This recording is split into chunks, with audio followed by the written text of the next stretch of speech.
October 13, 1954 America west చెస్టర్లో Quaker దంపతులు Helen Albert Bailey తాలూకా వ్యవసాయ క్షేత్రం అతిథి గృహంలో ఉన్నాను. ఆ అతిథి గృహము వారి ఇంటికి దగ్గరలో ఉన్న లోయలో ఉంది. ఆ రోజు రాత్రి ఆ గృహంలో 2వ అంతస్తులో నా భార్య యోగమాయ, మా 15 నెలల బాబు, నేను గదిలోని కలుపు మంచం మీద నిద్రిస్తున్నాను. ఆ రాత్రి 2వ భాగంలో ఆ మంచం మీద నా తల దగ్గర భగవాన్ కూర్చునున్నారు. ఇది స్వప్నమే అయినా పగలు సూర్యుడిని చూసినంత స్పష్టంగా నేను చూశాను. ఈనాటికి అది స్పష్టంగా నాకు జ్ఞాపకం ఉంది. భగవాన్ ప్రఖ్యాతిగాంచిన రూపము నా తల వద్ద ఉన్నది.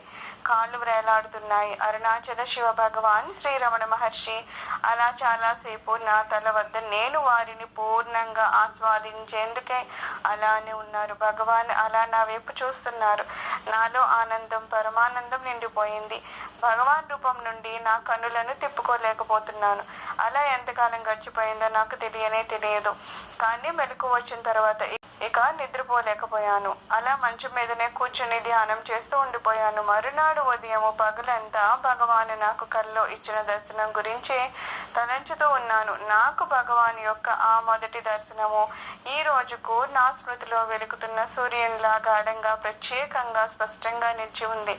ఆ స్వప్న దర్శనం సమయంలో నేను భగవాన్ రూపాన్ని తల నుంచి పాదాల వరకు, పైనుంచి క్రిందకి, క్రింద నుంచి పైకి తదేకంగా చూస్తూ ఉంటే నేను ఒక అయస్కాంతంలో భగవాన్ వైపు ఆకర్షింపబడ్డాను. భగవాన్ యొక్క మహిమాన్వితమైన అద్భుత రూపము, కౌపీనము, చుట్టి ఉన్న నడుము, భుజం పైన తువ్వాలు, నా వైపు చూసి ఉన్న చేతులు నన్ను మాటల్లో వర్ణించలేనన్నంత తన్మయత్వంలో ముంచేశాయి. భగవాన్ యొక్క అరుణ కాంతితో మెరుస్తున్న దేహము నన్ను దివ్యానుగ్రహంతో స్నానం చేయించింది. ఇప్పటికి కూడా ఎప్పుడైనా సరే ఆ అరుదైన భగవాన్ దర్శనాన్ని నేను తలుచుకోగానే నాకు భగవాన్ సజీవంగా నా కోసం నిలుస్తారు. మంచం పైన నా తల వద్ద ఉన్నట్లే ఉంటుంది. నాకు వారి ఆశీర్వాదం లభించింది.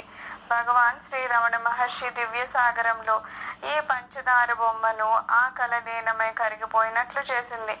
ఆ క్షణం నుంచి కూడా నేను అంతకు ముందు జీవించిన భగవత్లా లేను. పెన్సిల్వేనియాలో చెట్లు, అడవుల మధ్య ఉన్న ఒక ప్రదేశంలో భగవాన్ నా జీవితాన్ని అందుకున్నారు. రమణ మార్గంలో నేను నిశ్చలమైపోయాను.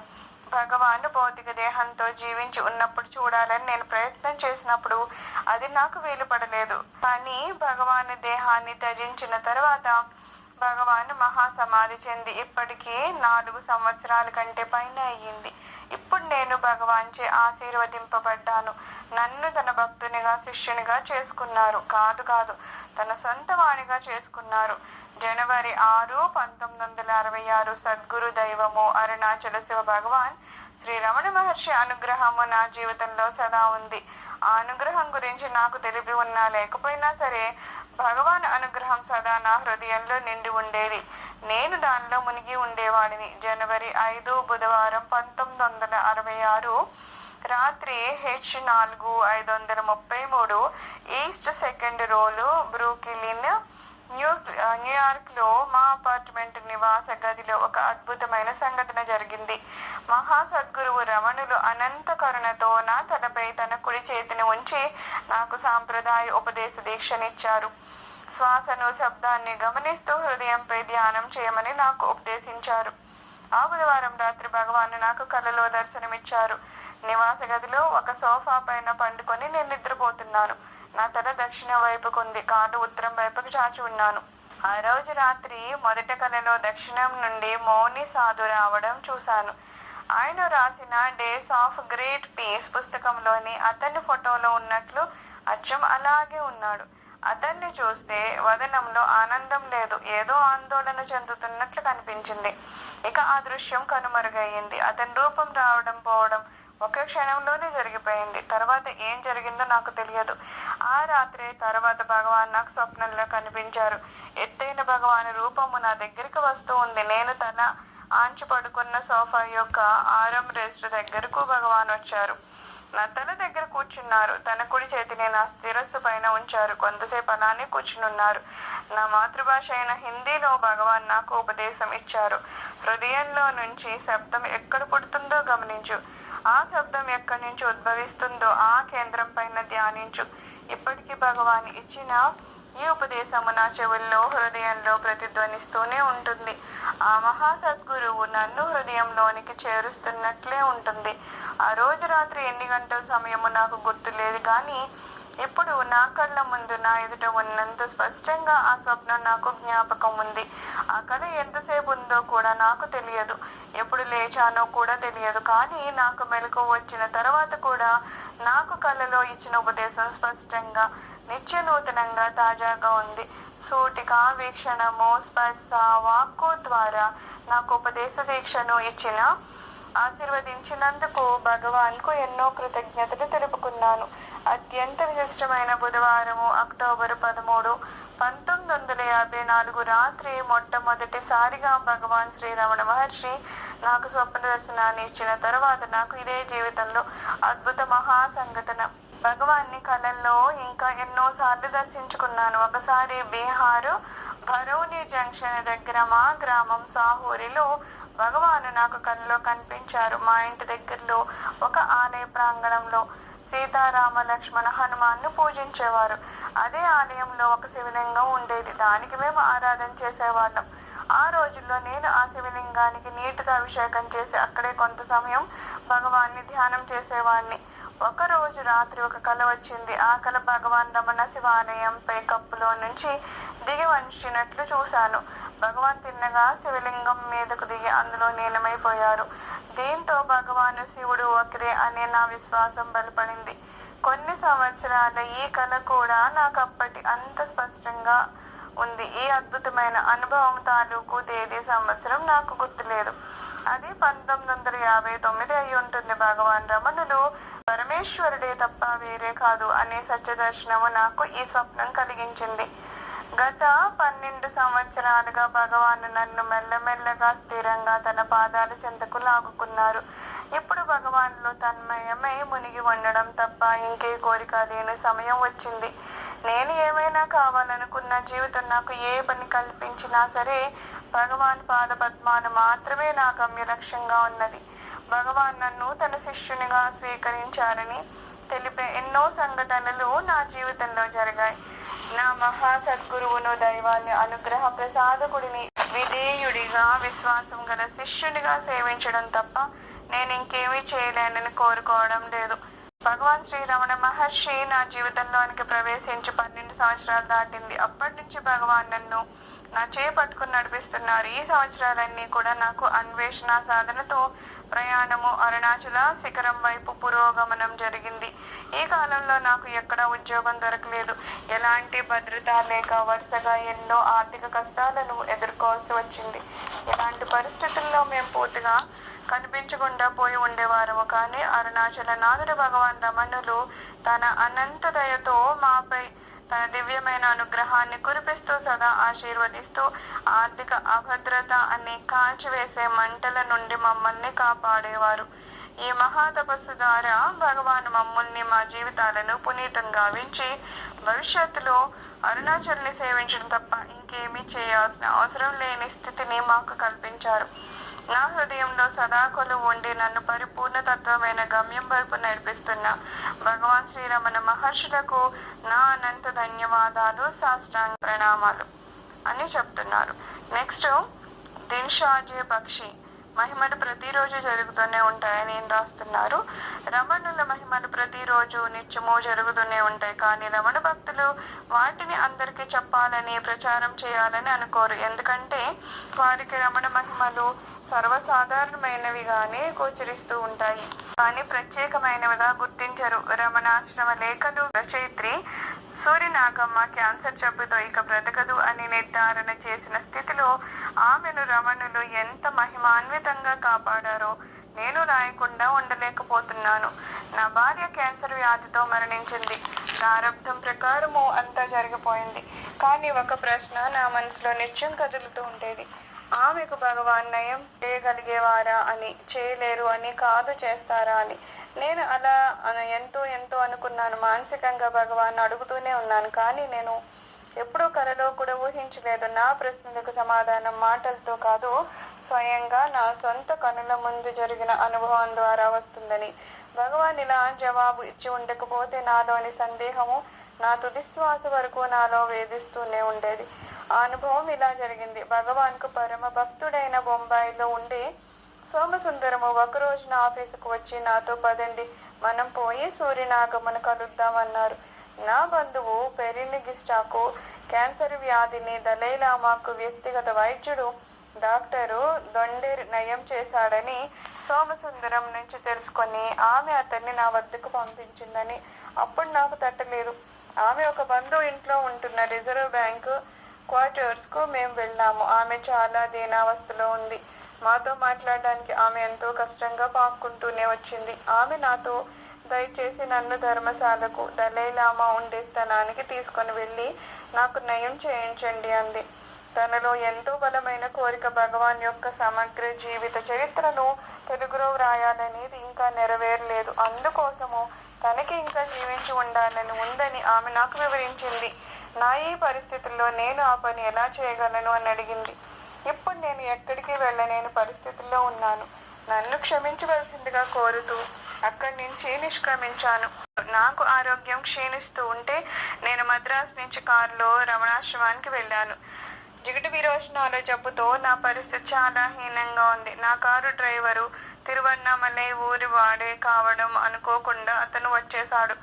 భగవాన్ నాకు కల్లో కనిపించి మీరు చాలా అనారోగ్యంతో ఉన్నారు, వెంటనే వెళ్ళమని చెప్పారు. అందుకే ఉన్నవాడిని ఉన్నట్లు ఏమీ తెచ్చుకోకుండా ఎవరికీ చెప్పలేదు కూడా. వెంటనే బయలుదేరి అలాగే వచ్చేసని నాతో చెప్పాడు. కారులో బయలుదేరాము. నేను వెనక సీటులో పడుకుందాం అనుకుంటూ చివరిగా ఒకసారి అరుణాచలాన్ని దర్శించుకుందాం అనుకుని వెనుక కిటికీ ద్వారా వెనక్కి తిరిగి చూశాను. ఒక స్త్రీ నడుచుకుంటూ వెళ్ళడం చూశాను. ఆమె సూర్యనాగంలా అనిపించింది. అవకాశం లేదని నాలో అనుకున్నాను. ఆమె అవడానికి వీలు లేనే లేదు. అంతటితో ఆ విషయాన్ని వదిలేశాను. నేను క్రిందికి దిగి ఆ విషయము ధృవపరచుకోవడానికి నా పరిస్థితి చాలా ఘోరంగా దీనావస్థలో ఉంది. మద్రాసుకు పోయి నేను పూర్తిగా కోలుకున్న తర్వాత నేను ఆ రోజు సూర్యనాగమ్మను చూశాను అని మొదలుపడ్డాను. ఆమె చాలా కాలం క్రితమే మరణించి ఉండాలని అనుకున్నాను. ఆశ్రమంలోని గణేశన్కు ఉత్తరం రాస్తూ మనసు ఎలా నాతో గమ్మత్తులు చేస్తుందో ఈ విషయం గురించి రాశాను. నా మనసు చాలా నీరసించిన కారణంగా సూర్యనాగమును నేను అలా చూడడం అన్నది ఖచ్చితంగా నా భ్రమే అయి ఉంటుంది. నేను ఆ రోజు చూసింది సూర్యనాగమే అని నిర్ధారిస్తూ గణేశన్ నాకు జవాబు రాశాడు. ఆమె క్యాన్సర్ వ్యాధి నయం చేయబడింది. నా ఒంటిపై వెంట్రుకలన్నీ నిక్కబొడుచుకున్నాయి. ఒక్కసారిగా నా సందేహాలకు భగవాన్ జవాబు చెప్పారు. అలా జరగడానికి వీల్లేదు అని నాలో నేనే కొడుక్కున్నాను. అది జీర్ణించుకోవడానికి అర్థం కావడానికి నాకు కొన్ని నెలలు పట్టాయి. ఒక్కసారి మెరుపున అది నా మదిలో మెరిసి ఉదయించింది. సూర్యుడు ఎప్పుడో ఒక్కసారి మాత్రం ఉదయించినట్లయితే ప్రపంచంలో జనమంతా ఆ రోజున సెలవు పెట్టి సూర్యోదయాన్ని తిలకించడానికి సముద్ర తీరాలకు తండాలుగా వెళ్తారు. కానీ సూర్యోదయం రోజు జరిగే తంతు కాబట్టి దాన్ని ఎవరు అంతగా పట్టించుకోరు. భగవాన్ మహిమలు కూడా అంతే. అవి ప్రతిరోజు నిత్యము అంతటా జరుగుతూనే ఉంటాయి. అవి మన రోజువారి జీవితంలో ఒక నిత్య భాగం అయిపోయాయి. కాబట్టి మనం భగవాన్ మహిమలను ప్రత్యేకంగా విశేషంగా అనుకోవడం లేదని చెప్తున్నారు. నెక్స్ట్ అజ్ఞాతకుడు అని ఒక ఆయన కొందరు వ్యక్తిగత అనుభవాలను రాస్తున్నారు. ఈ రచయితకు స్వయంగా వారి వారి మాటల్లో తెలిపిన కొందరు సాధకుల మహిమాన్విత నిజ జీవిత అనుభవాలను వారి మాటల్లోనే ఇక్కడ వ్రాయబడ్డాయి. ఇక్కడ చెప్పబడిన ఎంతో స్ఫూర్తినిచ్చే అనుభవాలు పాఠకులకు భూమిపై ఉన్న అన్ని ప్రాంతాల నుంచి ఎందరినో ఆకర్షిస్తూ ఎంతో సాధారణ రీతిలో భగవాన్ మౌన శక్తి ప్రభావితం చేస్తూ కొట్టువచ్చినట్లు కనిపించే అత్యద్భుత శక్తితో జరిగిన మహిమలను గురించి చక్కని స్పష్టమైన అవగాహన కలుగుతాది. ఒకసారి ఈ రచయితకు ఆశ్రమంలో కలిసిన జర్మనీ నుంచి వచ్చిన ఒక అమ్మాయితో మాట్లాడడం జరిగింది. ఇతను ఆమెను ఆశ్రమానికి ఇదే మొదటిసారి సందర్శనం అని అడిగాడు. ఆమె అవును అని జవాబు చెప్పేసరికి ఇక్కడికి రావడం ఎలా జరిగింది అని అడగకుండా ఉండలేకపోయాడు. అందుకు జవాబుగా ఆమె ఇలా జరిగింది. ఒకరోజు ఒక స్నేహితురాలి ఇంటికి వెళ్ళాను. అక్కడ ఉన్నప్పుడు ఆ ఇంటిలో టేబుల్ పైన ఫోటో వైపు నా దృష్టి పడింది. ఆ ఫోటోను చూడగానే నాకు నోట మాట రాక నా కళ్ళను కూడా దాని నుంచి ఇక మరచలేక అలా ఉండిపోయాను. ఆ ఫోటోలో ఉంది ఎవరో నాకు తెలియదు, కానీ నేను ఆ ఫోటోను చూస్తూ ఉంటే ఏదో ఒక అజ్ఞాత శక్తి నన్ను స్వాధీనం చేసుకుంది. తన్మయత్వంతో నా ఒళ్ళంతా గగురుపాటుతో వణికింది. చర్మం జలధరించి వెంట్రుకలు నిల్చున్నాయి. కనుల నుంచి నీరు ధారలయ్యాయి. ఇదంతా నేను భరించలేనంత ఎక్కువగా ఉంది. ఊపిరి ఎగిసిపడుతూ ఉండగా స్నేహితురాలతో ఈయన ఎవరు, నాకు జరుగుతున్నదంతా ఏంటి అని ఆత్రంగా అడిగాను. నా స్థితిని చూసి ఆమెకు ఆశ్చర్యం ఏమీ కలగలేదు. ఆమెకి ఇలాంటి సంఘటనలు అలవాటే. నవ్వుతూ మెల్లగా చల్లగా చెప్పింది నాకు. ఓ అంటే నీకు ఈయన తెలియదన్నమాట. సరే కానీ అది ఒక విషయం ఏమీ కాదు. భారతదేశంలోని మహర్షి, ఆయన పేరు భగవాన్ శ్రీరమణ మహర్షి. ఇప్పుడు నీకు జరిగిన దాన్ని బట్టి తెలుస్తుంది ఏంటంటే భగవాన్ శక్తి నీపై పనిచేస్తుంది అని. నిన్ను వారు తన సన్నిధికి తీసుకుంటున్నారు. తర్వాత నా స్నేహితురాలు తను ఇంతకు ముందే ఆశ్రమానికి వచ్చింది కాబట్టి నాకు ఎలా వెళ్లాలో అంతా వివరించింది. అలా నేను వచ్చానని చెప్పింది. తర్వాత కథకొండలపై ఉన్న ఒక గుహలో నివాసం ఉంటున్న ఆస్ట్రేలియా స్త్రీ స్వామిని ఈ రచయితకు చెప్పింది. ఒకరోజు సాయంత్రం సూర్యాస్తమం అవుతూ ఉండగా నేను విశ్రాంతిగా పడక కుర్చీలో కూర్చొని ఏకాంతంలో ప్రశాంతంగా బయటకు చూస్తున్నాను. అప్పుడు అకస్మాత్తుగా ఒక్కసారి ద్వారం ఎదురుగుండా ఒక పురుషాకారం నిల్చునుంది. ఆయన వయస్సు మళ్ళిన వృద్ధుడు. తనకు ఆధారంగా అతని చేతిలో చేతి కర్ర కూడా ఉంది. ఆయన గోధుమ రంగు చర్మము. ఆయన ఆసియా వాడే అని తెలుపుతుంది. ఇంకా ఆయనతో కొట్టవచ్చినట్లు కనిపించే ప్రత్యేకత ఏంటంటే ఆయన శరీరము కోచి తప్ప మిగతా అంతా నగ్నంగా ఉంది. ఆయన నన్ను చూస్తున్న చూపులో ఏదో ప్రత్యేకమైన వింత పోగడా ఉంది. నేను అమిత ఆశ్చర్యంతో ఆయన వైపు తేరిపారా చూస్తూ ఉండగానే నా సొంత కనుల ముందే ఆ రూపము అలా మాయమైపోయింది. ఆ వింత దర్శనం యొక్క రహస్యం మరునాడు నాకు విదితమయ్యింది. నా స్నేహితురాలు ఒకరు నన్ను చూడ్డానికి వచ్చి నా కోసం ఒక పుస్తకాన్ని తెచ్చారు.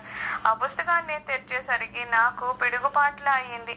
నాకు కనిపించిన అదే పురుష రూపము అదే విధంగా నిల్చుని ఆ పుస్తకంలో చిత్రంలో ఉంది. అంటే అలా నేను ఆయన్ని తెలుసుకొనక ముందే నాకు ఆయన దర్శనం ఇచ్చారన్నమాట. ఆయన గురించి చదివిన తర్వాత సహజంగానే ఆయన ఆశ్రమాన్ని నేను దర్శించాలన్నది జరిగింది. ఇప్పుడు చెప్పే ఇంకో సంఘటన. మొదటిసారిగా ఆశ్రమాన్ని సందర్శించడానికి వచ్చిన ఒక మధ్య వయస్కుడన్న భారతీయుడి అనుభవము. ఈయన విషయం చాలా అరుదైంది. ఈయన ప్రఖ్యాతిగాంచిన ఒక మాతాజీ యొక్క పరమ భక్తుడు. భగవాన్ అంటే అసలు ఆకర్షణ అన్నది ఏమీ లేనివాడు. అయినా సరే భగవాన్ అతన్ని పిలిచారు. అతను తన అనుభవాన్ని 3 మాటల్లో సూటిగా వివరించారు. ఒకరోజు రాత్రి కలలో భగవాన్ నాకు కనిపించారు. ఒక చేతితో భగవాన్ తన హృదయం వైపు చూపిస్తూ రెండవ చేతితో నా దగ్గరికి రా అంటూ సైగ చేసి నన్ను పిలిచారు. అలా ఆ విధంగా నన్ను మీరు ఇక్కడ చూస్తున్నారు అని చెప్పారు. నెక్స్ట్ సులోచన నటరాజు గారు రాస్తున్నారు రెండవ జన్మాన్ని. అది 23 జూన్ 1981 జరిగింది. జూన్ 1981లో మమ్మల్ని వరుసగా రమణాంజలి ప్రోగ్రాములు ఇవ్వడానికి మారిషస్ దేశానికి అక్కడ భక్తులు ఇంకా శ్రీ తంచాన మోటో గారు కలిసి ఆహ్వానించారు. రమణ మహర్షి 100వ జయంతి ఉత్సవాలు పొడిగిస్తున్నట్లు సందర్భంగా మమ్మల్ని పిలిచారు. అక్కడ ఎంతో ఘనమైన స్పందన కారణం వల్ల మాకు అది చాలా ఉత్సాహకరమైన అనుభవము. అక్కడ చాలా మంది భక్తుల తీవ్రమైన కోరికపై ఆ పర్యటనకు జ్ఞాపకార్థంగా ఆ ప్రదర్శనలన్నీ అక్కడ స్టూడియోలో రికార్డ్ చేయడానికి నిర్ణయించబడింది. మాలో ఎంతో ఉత్సుకత నిండి ఉండగా అందరము స్టూడియోకి వెళ్ళాము. దురదృష్టవశాత్తు ఆ స్టూడియో పరిస్థితి అంత బాగోలేదు. కానీ ఆ స్టూడియో యజమాని మంచివాడు, చాకచక్యం గల చురుకైన వ్యక్తి. భగవాన్కు ప్రణామాలు పువ్వులు అర్పించి రికార్డింగ్ ప్రారంభించే ముందు మైకును పరీక్షించేందుకు దాన్ని పట్టుకున్నాను. నా ఉత్సాహం తొందరలో మైకును గట్టిగా పట్టుకోకూడదన్న సంగతి మర్చిపోయాను. వెంటనే నా చేతి నుంచి తల వరకు కరెంటు జోరుగా ప్రవహించి నేను పడిపోయాను. షాక్ రమణ అని అరిచాను. నేను అరిచిన షాక్ అన్నది విని ఆ స్టూడియో యజమాని వెంటనే కరెంటు మెయిన్స్ ఆపేశాడు. కానీ అప్పటికి అది చాలా ఆలస్యం అయిపోయినట్లే. అది నిజానికి రమణుల మహిమే. ఎందుకంటే ఇంకా కొన్ని క్షణాల ఆలస్యం లేదా తడబాటు జరిగి ఉంటే అప్పటికే నా జీవితం ముగిసిపోయి ఉండేది. అలా నాకు మళ్ళీ పునర్జన్మ ఇవ్వబడింది. భగవాన్ ఎలా పనిచేస్తారో అనుగ్రహిస్తారో ఎవరు చెప్పగలరు? నా 12 సంవత్సరాల వయసులో నేను భగవాన్ని చూసినప్పటి నుంచి నన్ను ఆయన స్వాధీనం చేసుకుని ఉన్నారు. నా కంఠస్వరం ఆధ్వానంగా నాకు శత్రువుగా ఉండేది. ఇప్పుడు అందరూ అదే నాకు వరం అంటారు. సంగీతం ద్వారా భగవాన్ను సేవించుకోవడానికి జరిగిన ఈ మార్పు నా జీవితంలో నిరంతరము జరుగుతున్న రమణుల మహిమ అని చెప్తున్నారు. నెక్స్ట్ శబరినాథన్ జాతక చక్రము తిరిగి వ్రాయబడింది అని చెప్తున్నారు. ఆకాశవాణి త్రివేంద్రంకు 1993 మొదట్లో నేను స్టేషన్ డైరెక్టర్ ఇన్ఛార్జిగా ఉన్నాను. ప్రఖ్యాత నాటక కళాకారుడు దివంగత కళానిలయ క్రిస్టన్ నాయర్ వంశం యొక్క గృహాన్ని అప్పుడప్పుడు నేను సందర్శించేవాడిని. మలయాళ నాటక రంగానికి దాదాపు 3 దశాబ్దాల పాటు ఆయన మకుటం లేని మహారాజు. అతని గదిలో ఉన్న మహిమాన్వితమైన భగవాన్ ఫోటో సన్నిధి ఆ గదికే ఒక ప్రత్యేకమైన ప్రకాశము. నేను ఒకసారి అతని భార్యను భగవాన్ మీరు చూసారా అని అడిగాను. లేదు అని ఆమె జవాబిస్తూ వెనువెంటనే నా పిల్లలు భగవాన్ రమణులచే కాపాడబడతారు అని అంది. ఈ విషయాన్ని నేను తర్వాత మర్చిపోయాను. కొన్ని నెలల తర్వాత ఏప్రిల్ 1993లో ఏదో అనిపించి భగవాన్ ఆరాధన దినంకు నేను శ్రీరమణాశ్రమానికి వెళ్ళాను. అక్కడి నుంచి తిరిగి బయలుదేరుతూ త్రివేంద్రంలో కొందరు పరమ భక్తులు శ్రీమతి క్రిస్టన్ నాయరు కోసం ప్రసాదం తీసుకున్నారు. ఆమెకు ప్రసాదం ఇవ్వడానికి నాకు సమయం చిక్కక అది నా టేబుల్ సరుకులోనే ఉండిపోయింది. నేను నిర్మిస్తున్న ఒక మలయాళం ప్రదర్శన సందర్భంగా ఒకరోజు కృష్ణన్ నాయర్ కుమార్తె దుర్గ నాకు కలిసింది. ఆమె కూడా ఆ నాటకంలో పాల్గొంది. ఆ ప్రసాదాన్ని ఆమెకు వెంటనే అందించి దాన్ని తప్పకుండా వెంటనే ఆమె తల్లికి అందజేయమని కోరాను. ఆమె అలాగే నొప్పుకొని ప్రసాదం తీసుకుంది. తర్వాత కొన్ని రోజులకి నేను ఒక ప్రదర్శనలో శ్రీమతి కృష్ణన్ నాయర్ను కలుసుకున్నప్పుడు ప్రసాదం అందిందని వాకప్ చేశాను. ఆమెకు ఆ భగవాన్ ప్రసాదం చేరలేదని ఆమె తెలిపింది. నాకు దుర్గమయ్య మనసులో చాలా కోపం వచ్చింది. తర్వాత దుర్గా నా ఆఫీస్కి వచ్చినప్పుడు నేను విరుచుకుపడడానికి సిద్ధంగా ఉన్నాను. నేను ఆమె చేతికి అందించిన భగవాన్ ప్రసాదం అత్యంత మహిమాశక్తి గలది అని, ఆ ప్రసాదం తనకు మళ్ళీ కొత్త జీవితాన్ని ప్రసాదించిందని, అది నాకు చెప్పడానికి ఇప్పుడు ఆమె వచ్చిందని చెప్పింది. ఇందులో భగవాన్ యొక్క పరికరంగా తనకు సహాయం చేసినందుకు నాకు చాలా కృతజ్ఞతలు తెలిపింది. ఎందుకు ఆ ప్రసాదాన్ని అమ్మకు ఇవ్వడానికి ఆలస్యం చేశాను. దాన్ని నా చిన్న పెట్టెలో జాగ్రత్తగా మాత్రం దాచాను. వృత్తిగాయనిగా నేను ప్రయాణం చేసి వెళ్లే ప్రతి చోటికి ఈ పెట్టెను నాతో పాటే ఉంచుకుంటూ ఉంటాను. నేను అర్జెంటుగా ఒక ప్రదర్శన కొరకు త్రివేంద్రం నుంచి బయటకు వెళ్ళవలసి వచ్చింది. అప్పుడు నేను ప్రయాణం చేస్తున్న బస్సుకు ఘోర ప్రమాదం జరిగింది. ప్రయాణికుల్లో చాలా మంది గాయపడ్డారు, కొంతమంది మరణించారు. రమణులు నన్ను రక్షించారు. మా అమ్మ కోసం మీరు నాకు ఇచ్చిన ప్రసాదము నా జాతక చక్రాన్ని తిరిగి రాసింది. అప్పుడు ఆమె ఆ ప్రసాదం ఉన్న చిన్న పెట్టెను తెరిచింది. ఏడుపును ఆపుకోలేక నియంత్రించలేనంతగా ఆమె ఏడ్చింది. నా కోపం అంతా కరిగిపోయింది. రమణుల అనుగ్రహం యొక్క పనితనాన్ని చూసి నివ్వెరపోయాను. భగవాన్ సర్వవ్యాపకత్వాన్ని తెలుసుకునేందుకు ఈ సంఘటన మరొక సాక్ష్యము. ఈ భక్తి గల స్త్రీ మూర్తి యొక్క సాధారణ విశ్వాసాన్ని నిలబెట్టి నిరూపించబడింది. శ్రీమతి కృష్ణన్ నాయర్ ఆ రోజు నాతో అన్నమాట గుర్తొచ్చింది. నా పిల్లలు రమణులచే రక్షింపబడతారు. అవును, కల్పిత గాథల కంటే సత్యం కొత్తగానే వింతగానే ఉంటుంది అంటున్నారు. నెక్స్ట్ ఆధ్యాత్మిక శిక్షణ శిబిరము. నేను ఈ మధ్యనే రమణుల భక్తున్నయ్యాను. రమణ కేంద్రం నుంచి నేను కొన్ని పుస్తకాల కోసము ఆర్డర్ పంపినప్పుడు వారి దయతో నాకు రమణవే మాసపత్రిక ఒక ప్రతిని పంపించారు. అందులో ఆ కేంద్రం వారు జూన్ 94, 24, 25, 26 తేదీలలో నిర్వహిస్తున్న ఆధ్యాత్మిక శిక్షణ శిబిరం గురించిన ప్రకటన చూశాను. అందులో పాల్గొనాలనే నాలో తీవ్ర కోరిక, ఇంకా చెప్పాలంటే లో నుండి బలవంతంగా కోరిక ఏర్పడింది. కానీ ఆ సమయంలో నా తల్లిదండ్రులు జ్యోతిర్లింగాల తీర్థయాత్రలో ఎక్కడో ఉంటారు. అందువలన ఆ శిక్షణ శిబిరంలో పాల్గొనడం వీలు కాదని ఒక సాధారణ వివేకమున్న వాడిగా నాకు తెలుస్తూనే ఉంది. అయినా సరే నా హృదయంలో ఎక్కడో చిన్న ఆశ, నాలో రమణుని సన్నిధి నాకు స్ఫురిస్తూ ఉంది. ఆ శిబిరంలో నేను పాల్గొనడం సాధ్యమే అనిపించింది. ఎలాగో ఒకనా మా తల్లిదండ్రుల ప్రయాణము వాయిదా పడితే తప్ప నా భార్య చిన్న పిల్లలను ఎవరు ఒకరు చూసుకోవాలి. కాబట్టి నేను ఆ రమణ కేంద్రం యొక్క ఆధ్యాత్మిక శిక్షణ శిబిరంలో పాల్గొనలేను. మా తల్లిదండ్రులు తీర్థయాత్రలకు బయలుదేరడానికి నిర్ణయించిన రోజు ఆదివారం జూన్ 12. ముందు రోజు జూన్ 11న శనివారం అంతా ఏర్పాట్ల కోసం చాలా హడావుడిగా ఉంది. వారి 40 రోజుల యాత్రల గురించి ఎన్నో స్వీట్లు తినుబండారాలు తయారు చేశారు.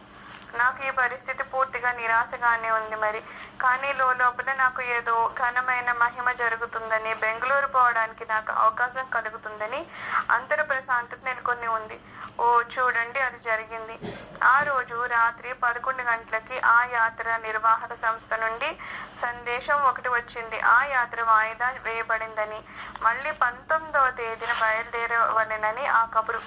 ఆ నిర్వాహక సంస్థ చాలా పాతది, అనుభవం కలది, మంచి పనితనము, నమ్మకం గల సంస్థ. ఇలా చేయడం ఆ సంస్థ చరిత్రలో ఎప్పుడూ జరగలేదు. వారికి ఇలా యాత్ర వాయిదా పడడం అన్నది వింతైన విషయమే. అలా నాకు ప్రస్తుతం అడ్డంకిగా ఉన్న అవాంతరం తొలగిపోయింది. కానీ అది కొంత మేరకే. ఆ యాత్ర ఇంకా వాయిదా పడాలి. ఎందుకంటే శిక్షణా శిబిరం తేదీలు 24, 25, 26 కాబట్టి. నా తల్లిదండ్రులు ఇంకా సేలంలోని బృందం సభ్యులందరూ మొత్తం 45 మంది ఆ యాత్ర మళ్ళా వాయిదా పడకుండా నివారించేందుకు శతవిధాలా చేయవలసిందంతా చేస్తున్నారు. నాలో లోపల అనుమానం చెప్తూనే ఉంది, నువ్వు ఎంత తెలివి తక్కువ వాడివి. అంతటి అనుభవం గల సంస్థ ఆ యాత్ర రెండోసారి వాయిదా వేసే అవకాశం ఎక్కడుంది అని. జూన్ 18న ఆ బృందం అంతా యాత్రకై బయలుదేరడానికే సిద్ధమై ఉన్నారు. నేను రమణుల దివ్యమైన జగన్నాటకంపై పూర్తి విశ్వాసంతో ఉన్నాను. చూడండి, ఆ యాత్ర ఇంకోసారి వారం రోజులు వాయిదా వేశారు. ఈసారి ఎట్టి పరిస్థితుల్లోనూ ఇక మళ్ళీ వాయిదా పడడం జరగదని ఆ సంస్థ వారు బృందం అందరికీ గట్టిగా హామీ ఇచ్చారు. ఆ శిక్షణా శిబిరానికి వెళ్లి పాల్గొనే అవకాశం నాకు కల్పించింది భగవాన్ అన్న దాంట్లో నాకు లేసం కూడా సందేహం లేనేలేదు. ఆ శిక్షణ ద్వారా నాకు ఎన్నలేనంత ప్రయోజనం చేకూరింది. శ్రీరమణుల దివ్య లీలలను నిజానికి ఎవ్వరూ అర్థం చేసుకోలేరు అని చెప్తున్నారు. సర్వం శ్రీరమణ చరణ అరవింద అర్పణమస్తు. లోక సమస్త సుఖినో భవంతు.